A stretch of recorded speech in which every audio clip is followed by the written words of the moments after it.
एक आदमी पहुंच गया गोस्वामी जी के पास। कहा, बाबा हम तो बहुत व्यस्त आदमी हैं, हमारे पास तो समय ही नहीं मिलता, क्या करें, टाइम ही नहीं मिलता संत दर्शन को, सत्संग करने को, हम क्या करें, क्या उपाय है, हम कैसे सत्य को पा सकते हैं, कैसे हम स्वर्ग का जीवन जी सकते हैं। गोस्वामी जी ने कहा, संत का दर्शन करो, सत्संग करो। कहा, कब कब करना चाहिए। गोस्वामी जी ने कहा, वैसे तो 24 घंटा करो। आदमी ने कहा, उतना फुर्सत नहीं, बड़ा काम रहता है, कुछ कम कर दीजिए, कुछ रहम कीजिए।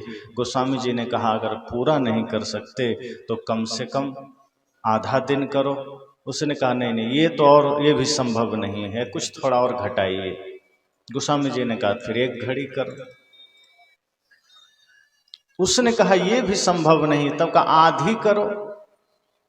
कहा, ये भी संभव नहीं है, तो कहा आधी में आधी करो।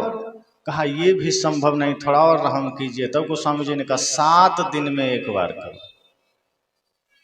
कहा, ये भी बड़ा मुश्किल है, हम गोस्वामी जी ने कहा, 7 दिन, कम से कम 7 दिन में 1 दिन जरूर सत्संग करो। उसने, आदमी बड़ा चालाक होता है, कहीं राशन बट रहा हो तो पहला दिन ही पहुंच जाता है कि दूसरा दिन पता नहीं खत्म हो जाए। लेकिन जहां ज्ञान, जहां ध्यान, जहां सत्संग की बात हो तो आदमी 2 दिन में दूसरा दिन ही पहुंचने की चेष्टा करता है, पहला दिन तो नहीं जाता है। ऐसा मालूम पड़ता है जैसे उसके जीवन में रजिस्ट्री है कि दोनों दिन हम जिंदा ही रहेंगे, दूसरा दिन ही चुनता है अक्सर आदमी। इसलिए देखते हैं आज भीड़ है, कल नहीं थी, क्यों? क्योंकि आदमी सोचता है दूसरा दिन ही जाना है। क्या पहला दिन मंच से गाली दी जा रही थी कि लोगों को झगड़े सिखाए जा रहे थे? जो ज्ञान की बातें आज दी जा रही है, संत जन जो कह रहे हैं, वो कल भी कहा गया था और भी अच्छे से कहा गया था। लेकिन आदमी की प्रवृत्ति होती है, आदमी का सोच ऐसा होता है कि नहीं, मुझे दूसरे दिन जाना है। कहाँ? जहाँ धर्म की बात हो, सेवा की बात हो, और जहाँ कुछ अर्थ, द्रव्य, धन बंट रहा हो, आदमी पहले ही दिन, पहले ही पंक्ति में निपट जाना चाहता है। उस आदमी ने कहा, 7 दिन भी हमें फुर्सत नहीं मिलता, हम 7 दिन पर भी नहीं कर सकते, कुछ और कम कीजिए। गोस्वामी जी ने कहा, चिंता मत करो, 15 दिन में 1 बार सत्संग जरूर करो। उस आदमी ने कहा, बाबा इतना भी समय नहीं रहता, बहुत सारे काम हैं, ड्यूटी करते हैं, थक जाते हैं, 15 दिन में भी नहीं कर सकते। गोस्वामी जी ने कहा, 15 दिन में नहीं कर सकते तो महीना में 1 बार जरूर करो। उस आदमी ने कहा, क्षमा करें, काम का लोड इतना है, दोस्त मित्र के साथ उठना बैठना है, जहां तहां घूमना रहता है, महीना में भी 1 बार हम नहीं कर सकते। गोस्वामी जी ने कहा, 6 महीना में 1 बार करो। उस आदमी ने कहा, क्या बाबा आप भी थोड़ा थोड़ा कम करते हैं, कुछ ऐसा उपाय बताइए जो हम कर सकें, इतना टाइम नहीं रहता है। गोस्वामी जी ने कहा, साल भर में 1 बार जरूर करो। उसने कहा, ये भी नहीं कर सकता। गोस्वामी जी ने कहा, फिर चुल्लू भर पानी में डूब मरो, तुम जैसे लोगों को जीने का कोई नैतिक अधिकार नहीं। जो आदमी साल भर में 1 बार सत्संग नहीं कर सकता, जो आदमी साल भर में 1 बार संत दर्शन नहीं कर सकता, ऐसे लोगों को जीने का कोई अधिकार नहीं, क्योंकि जीवन तो फिर व्यर्थ ही जा रहा है। जो जीवन आप माया में बिता रहे हैं, संसार में बिता रहे हैं, जो जीवन आप पाप में बिता रहे हैं, तो ये सत्संग का समय बड़ा महत्वपूर्ण है, बड़ा कीमती है। इस सत्संग का ये आखिरी सत्र है, और इस आखिरी सत्र में हमें ये समझ के जाना है कि हम यहाँ से क्या लेकर जा रहे हैं। क्या हमने अपने अपने हृदय रूपी आंगन को साफ किया? क्या हमने अपने अपने हृदय को पवित्र किया? इस सत्संग में आकर के क्या हमने कुछ बदलाव कर पाया? अगर हम सत्संग में आकर के भी खाली हाथ ही जा रहे हैं, कुछ बदलाव नहीं लेकर जा रहे हैं, जिन झगड़ों के साथ आए थे अगर वैसे ही जा रहे हैं, फिर यहाँ आने का क्या मतलब हुआ? ये जीवन बड़ा क्षणिक है। आंखों के सामने अपना प्यारा पुत्र गुजर जाता है, आंखों के सामने ही पिता गुजर जाते हैं, आंखों के सामने पत्नी पति गुजर जाते हैं, भाई बंधु गुजर जाते हैं। सोचिए वो क्या लेकर जाते हैं। जो दिन रात हाय हाय कर रहे थे धन के लिए, घर के लिए, जमीन के लिए, जाते समय वो ये भी पूछ नहीं पाते कि मेरा कपड़ा कहाँ है, मेरा शरीर कैसा है। आज मैं यहाँ बैठा हूँ, मेरे पास माइक लगा है, मोबाइल हाथ में है, कोई मेरे से मोबाइल लेने आएगा, मैं रोक दूंगा कि मेरा मोबाइल है, कहाँ ले जा रहे हैं। लेकिन अभी इस शरीर से प्राण निकल जाए, कोई हाथ काट के भी ले जाएगा, हम रोक नहीं पाएंगे। ये सच्चाई है जीवन की, यही सत्यता है जीवन का। जब तक प्राण है, जब तक हम जीवित हैं, तब तक लगता है पूरा संसार हमारा है, तब तक लगता है ये शरीर, ये घर, ये मकान, ये दुकान सब हमारा ही तो है। लेकिन जैसे ही प्राण निकलता है, कुछ भी हमारा नहीं रह जाता। और गहराई से सोचिए, जिस परिवार के लिए आप धन जोड़ते हैं, खेत खरीदते हैं, आपके शरीर से प्राण निकल जाएंगे तो आपका सबसे प्यारा बेटा मरघट पहुंचा के, मुख में आग लगा के, जला के राख कर देगा। वो ये नहीं कहेगा कि पिताजी बड़े प्यारे हैं, इनको अब घर में ही रखना है, कहीं लेके नहीं जाना, कि इन्हीं हाथों से पिताजी हमें चलना सिखाए थे, ये हाथ हम घर में ही रख लेते हैं, इन्हीं कंधों पर बैठा था हमने, ये कंधे हम घर में ही रख लेते। रोएंगे, दुख तो होगा, लेकिन कहेंगे जल्दी ले चलो मरघट। और मानो शमशान घाट में वो आत्मा रोते हुए कहती है बाहर से कि किसने मुझे इस अंधेरे में लाके छोड़ा है। हम तो घर में थे, उजाले में थे, अपना घर बनाए थे, जमीन खरीदे थे, सब लोग साथ में थे। आज इस शमशान घाट के अंधेरे में किसने मुझे छोड़ा है।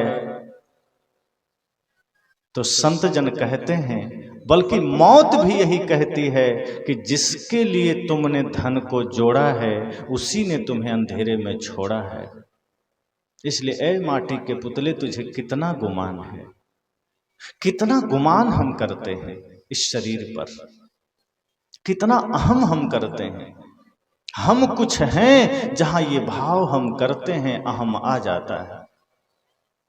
सोचिए, किसी को पता चल जाए 24 घंटे में मौत होने वाली है, पहले से सूचना मिल जाए, आपका जीवन क्या हो जाएगा।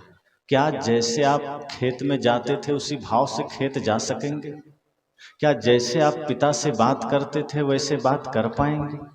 क्या आप जैसे दुकान में बैठते थे वैसे बैठ पाएंगे? जैसे आप कोई भी काम पहले करते थे, क्या वैसा कर पाएंगे? आपको 24 घंटा पहले पता चल जाए कि 24 घंटे बाद मौत आ ही जाएगी। जीवन में सब कुछ बदल जाएगा। जैसे क्रोध करते थे, क्रोध बंद हो जाएगा। जैसे घृणा करते थे, घृणा बंद हो जाएगी। जैसे दूसरों की बुराइयों को देखते सुनते थे, सब बंद हो जाएगा। सारी दृष्टि स्वयं की ओर आ जाएगी। और जब मौत सामने खड़ी होगी, तब आपको लगेगा कि जो कुछ कमाया था वो तो यहीं छूट रहा है। हमने वो धन नहीं कमाया जो साथ जा सकता है। संतों ने कहा है, संग चले सोई धन है, संतो छूट जाए सोई माया। करो तैयारी ऐसे धन की जो नहीं होए पराया। संग चले सोई धन है, संग चले सोई धन है, संतो छूट जाए सोई माया। कहा जो साथ जाएगा वही धन है, जो छूट जाए वो तो माया है। चाहे वो धन हो, परिवार हो, चाहे अपना शरीर हो। इस शरीर क्या है, कभी सोचिएगा।